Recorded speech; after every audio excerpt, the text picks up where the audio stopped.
Palutan ka. Ka nagalutan? Anak ramang buhok kay baling inita.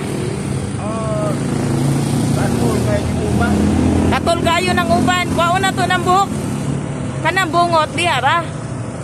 Pero kanang buhok bali na ng kuto. Kanang buhok ni mo, bali na ng kuto. Nang marinig ni Lolo ang salitang kuto ay kinuha niya agad ang kanyang purong sa ulo kasi nga sobrang napakakati daw ng kanyang buhok at hindi niya kaya ang kakati nito. Kasi mula pa lang ng pagkumbinsi namin kay Lolo na gugupitan namin ang kanyang buhok at ang kanyang bigote ay ayaw na ayaw niya talaga. Simula noon pa lang marami na talagang nagkumbinsi sa kanya na paggugupitan siya lalo na ngayon sobrang napakainit ng panahon. Pero ayaw na ayaw talaga ni Lolo. Ngunit nang paalis na kami, naisip niya na walang ibang gagawa nito sa kanya kundi kami. Kung kaya't nagtitiwala naman si Lolo kahit alam niya na di naman ako barbero. Nang dumating na ang pagkain na ino-order ko para kay Lolo, bigla siyang tumigil at sinabi niya sa akin, tama na muna ang pagkain kasi daw nabubusog na siya sa snack na biscuit. Mas excited daw siya nagugupitan ng kanyang buhok. Ang tanging hiling lang ni Lolo ay wag na wag daw itong kalbuhin. Kung gusto niya daw ay konti-konti lang ang kukunin sa kanyang buhok. Kasi gusto lang niya parang ma-feel niyang maliwalas naman siya. Alam niyo ba na sa simula pa lang na nakita ko si Lolo, nung unang nakikita ko si Lolo nang napadaan ako dito ay hindi mo talaga siya makakausap ng matino. Kung ano-ano na lang ang kanyang sinasabi. Puno talaga ng frustration, depression ang kanyang utak at kanyang nararamdaman. Subalit paulit-ulit namin siyang binabalikan dito. Kinakausap namin siya na parang normal na tao na may puso at may pag-iisip. Binibigyan din namin siya ng pagkain bawat araw na kami ay napapadaan dito. Kung kaya't nakikita namin na unti-unti na talagang bumabalik ang tama niyang pag-iisip at makakausap na rin namin siya.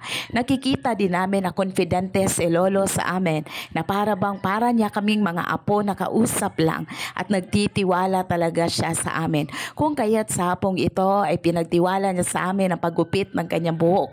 Kahit alam niya na di naman ako barbero, hindi naman ako magaling gumupit, pero nagtitiwala lang talaga siya. Sobra akong naantig, sobrang nagpapasalamat sa Panginoon sapagkat ginamit niya ako sa mga taong katulad ni Lolo, mga taong walang malalapitan at walang makakapitan. Alam niyo po ba na habang ginugupitan ko si Lolo ay maraming tao na nagsisidaanan sa lugar na yan. Ang iba po ay nagtatabo ng kanilang ilong dahil sa sobra daw mabaho si Lolo. Ang iba'y nakatingin sa kanya at ang iba'y nagtatawanan. Ba't iba man ang perspective natin sa ibang tao, pero sana ay hindi natin ipaparamdam sa kanila kung ano yung kahirapan na meron sila. Hindi rin naman kasi natin alam kung ano yung mga bagay na pinagdadaanan nila. Ito lang sana ang kahilingan ko para sa lahat ng tao. Kapag nakakita kayo ng mga taong katulad nila, maging sensitibo po kayo. Kung wala po kayong maibibigay at walang maitutulong, sana man lang di nyo lang iparamdam sa kanila na para silang aso. Kasi po sa mundong ito sila pa rin ay tao, may puso, may nararamdaman. Kailangan pa rin natin silang ituring na parang lolo at lola, mga tao na nasa daanan, mga kapatid.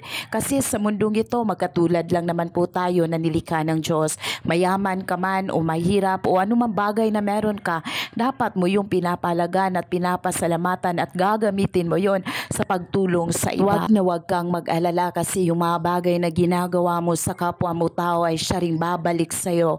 Kapag gumagawa ka ng kabutihan sa mga taong katulad ni Lolo, ay ibabalik ito ng Diyos na doble-doble pa sa'yo. Pero kapag gagawa ka ng kasamaan at iisip ka ng mga bagay na masama sa kapwa mo tao, ito rin ay babalik sa'yo. Ika nga sa mundong ito, meron tayong tinatawag na karma. Pero sa salita ng Diyos, it is called sowing and reaping. That what you sow in this world, maaani mo talaga. Kaya as much as possible, magtanim ka na lang ng mga mabubuting bagay sa kapwa mo tao. Huwag na huwag mong paiiralin yung pride sa puso mo. Tumulong ka hanggat kaya mo. Maging masaya sa lahat ng bagay na ginagawa mo sa kapwa mo tao. Niwala ka na lahat ng ginagawa mo ay ibabalik ito ng Diyos sa iyo. Huwag na huwag kang titigil at kahit nahirapan ka na, pasalamatan mo ang Diyos kasi ginamit ka niya. Sa mundong ito tayo ay ihemplo. Tayo tayo'y tinatawag na mga influencer na kung saan makaka-influence tayo sa buhay ng ibang tao. Ito siguro ang rason ng Diyos kung bakit nagiging vlogger ako, kasi bilang vlogger magiging influencer ka kung saan tinutularan ka ng iba. Hindi man ako sagana sa material na yaman, hindi man ako mayaman sa mundong ito, pero masisiguro ko na nag-iipon ako ng yaman na kung saan maaani ko ito balang araw.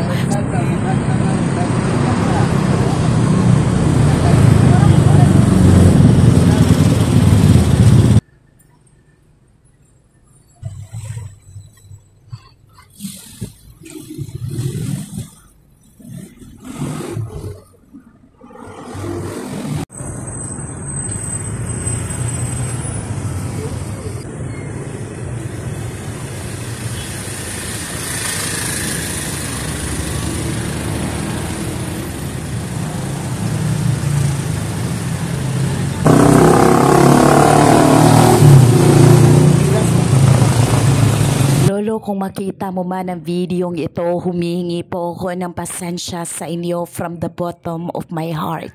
Pasensya po kasi alam ko kulang na kulang yung binibigay ko sa inyo. Kulang na kulang yung pinapakita ko po sa inyo. Kung bibiyayaan po ko ng Panginoon ng maraming panalangin, sigurado po kung ibubuhos ko po ito sa inyong lahat. Naniniwala po ko, Lolo, na ginamit ako ng Diyos para sa inyo at alam ko na gagamitin niya ako. Where God guides, He will provide. Naniniwala ako na magpapatuloy lang ako, Lolo, at naniniwala din ako na gagabayan niya ako at i-provide niya mga pangangailangan ko para mas marami pang tao akong matutulungan. Pero sa ngayon, ito lang muna gusto kong sabihin sa iyo, Lolo. Pasensya na po kayo. Sobrang pasensya. Sa totoo nga po, Lolo, nahihiya po ako sa inyo kasi po ito lang muna ang kaya kong gawin sa ngayon.